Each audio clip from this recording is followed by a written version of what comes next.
আজকে আমি এসেছি আরেকটি স্টুডেন্টকে নিয়ে যে রিসেন্টলি চাইনিজ ভিসা পেয়ে গিয়েছে। হি has got a brilliant mind, he is a scholar through and through. আমি চায়নাতে হাংজো ডিয়ানজি ইউনিভার্সিটিতে ইন্টারন্যাশনাল ট্রেড এন্ড ইকোনমিক্স সাবজেক্টে চান্স পেয়েছি। ইট is a great scholarship and খুবই প্রেস্টিজিয়াস একটা ইউনিভার্সিটি কিন্তু হানজো দিয়ানজি।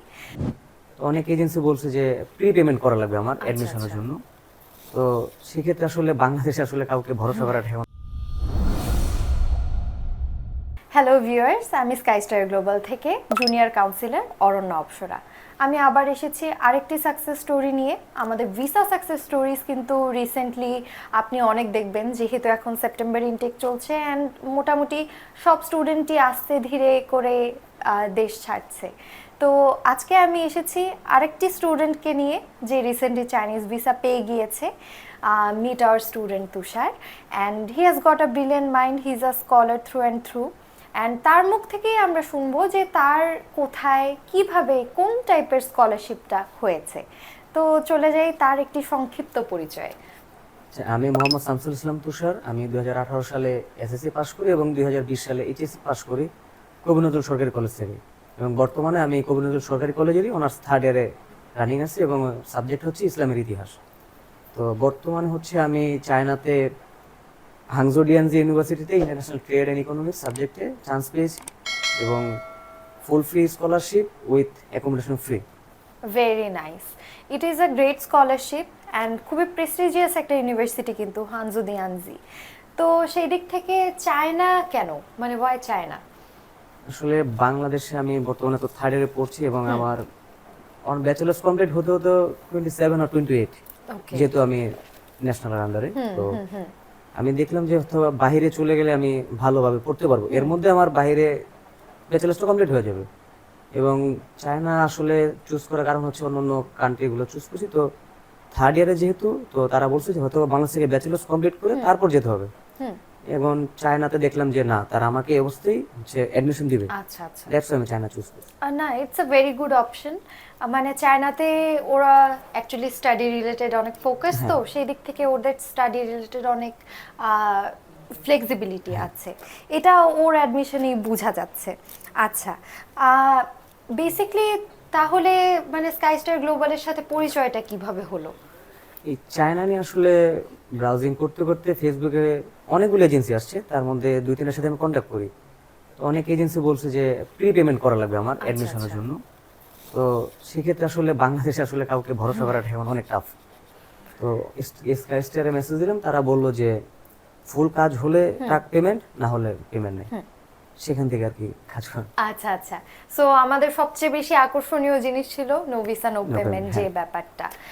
অ্যাগেইন আমরা যেটা বলি সেটা আমরা করিও।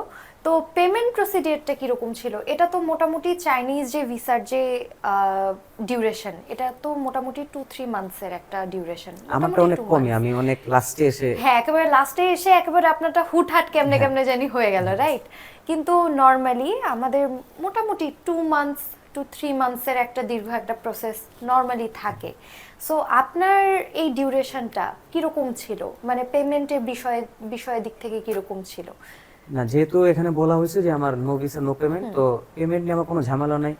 যখন যা লাগছে হচ্ছে তারা সব করে দিছে, ভিসা হওয়ার পরে পেমেন্ট দেওয়া হবে। আচ্ছা আচ্ছা। সো আপনার ভিসা তো হয়ে গিয়েছে, আপনি তো মেবি খুব শীঘ্রই ফ্লাই করছেন। ওকে। এখন আপনি এটা বলেন, আমাদের যে কাউন্সিলর, আপনি তো অনন্যা আপুর সাথে কন্ট্যাক্ট করেছিলেন, বেসিক্যালি উনি আমাদের চায়নার একেবারে ডেজিগনেটেড কাউন্সিলর। এছাড়া আমাদের যে স্টাফ, ওনার বিহেভিয়ার, আমাদের বেসিক্যালি কনসালটেশনটা কিরকম লেগেছে? ওভারঅল সবই অনেক স্মুথ এবং অনেক ভালো ছিল। যখনই আসতাম সবাই সুন্দর মতো ওয়েলকাম করতো, যখন যে সমস্যা ছিল সলভ করতো। ভিসা এম্বাসিতে যাওয়া, ভিসা সেন্টারে, ওইখানে সকলভাবে হেল্প করা হয়েছে। আমি নিজে থেকে কিছু না বুঝলে তারা আমাকে ছোট ভাই এর মতোই করে বুঝিয়ে দিয়েছে। একদম না, এটা খুবই স্বাভাবিক, কেননা স্টুডেন্টদের সাথে এতদিন ধরে কাজ করতে করতে চাইনিজ ভিসার ব্যাপারটাই এরকম, যে কিভাবে কিভাবে জানি একটা আন্তরিকতা চলে আসে। তারপর আমি হচ্ছে ভিসা যেদিন এম্বাসিতে ইন্টারভিউ, অনেক নার্ভাস ছিলাম, ফার্স্ট টাইম এটা। তো নাসির ভাই যে ছিল উনি হচ্ছে আমাকে অনেক ভালোভাবে কাউন্সেলিং করছে, অনেক হেল্প করছে ওই জায়গায়, মানে একদম উনি তো স্মুথলি চলে একেবারে গেছে। কাম ডাউন করে দিয়েছে হ্যাঁ। আপনাকে। না, you have got your visa, তার মানে অবশ্যই ইন্টারভিউ ভালো গিয়েছে। সো বেসিকলি আপনি কি আপনার ফ্রেন্ডস এন্ড ফ্যামিলিকে নেক্সট ইনটেকের জন্য স্কাইস্টার গ্লোবাল রেকমেন্ড করবেন? আমার ভিসা হওয়ার পরে অনেক ফ্রেন্ড হচ্ছে বলছে যাওয়ার জন্য, তো অলরেডি ওরা মেবি কাল পরশুর মধ্যে চলে আসবে মার্চ আচ্ছা ইনটেক ধরার আচ্ছা, জন্য। মার্চ ইনটেকের জন্য ইয়েস, অ্যাজ সুন অ্যাজ হ্যাঁ। পসিবল ধরলে খুবই ভালো ভালো র্যাঙ্কড ইউনিভার্সিটি পাওয়া যাবে। সো আই হোপ আপনি আপনার ফ্রেন্ডস অ্যান্ড ফ্যামিলিকে আমাদের এজেন্সি রেকমেন্ড করেন। এছাড়াও আপনার ভবিষ্যতের জন্য আমাদের টিমের পক্ষ থেকে অনেক অনেক শুভকামনা। Thank you. অ্যান্ড অ্যাকচুয়ালি আপনার সাবজেক্টটাও খুব ভালো যেটা চুজ করেছেন, ইন্টারন্যাশনাল ট্রেড অ্যান্ড ইকোনমিক্স। মানে it is a fantastic subject, সাবজেক্টের চয়েস আছে আপনার, মানতে হবে।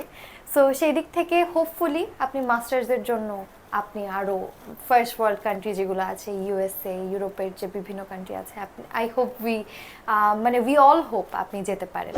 So that was it my friends.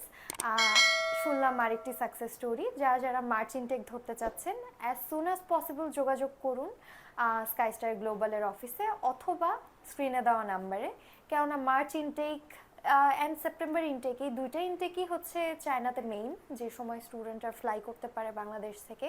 And যে হাই র্যাঙ্কড ইউনিভার্সিটিগুলো আছে, যেরকম হারবিন টেক আছে, সিংহুয়া আছে, এগুলোর কিন্তু ডেডলাইন অনেক তাড়াতাড়ি শেষ হয়ে যায়। তো অ্যাজ সুন অ্যাজ পসিবল আপনি কন্ট্যাক্ট করলে best of the best university পাবেন। সো দেখা হবে আরেকটি সাকসেস স্টোরি নিয়ে। Till then, stay well.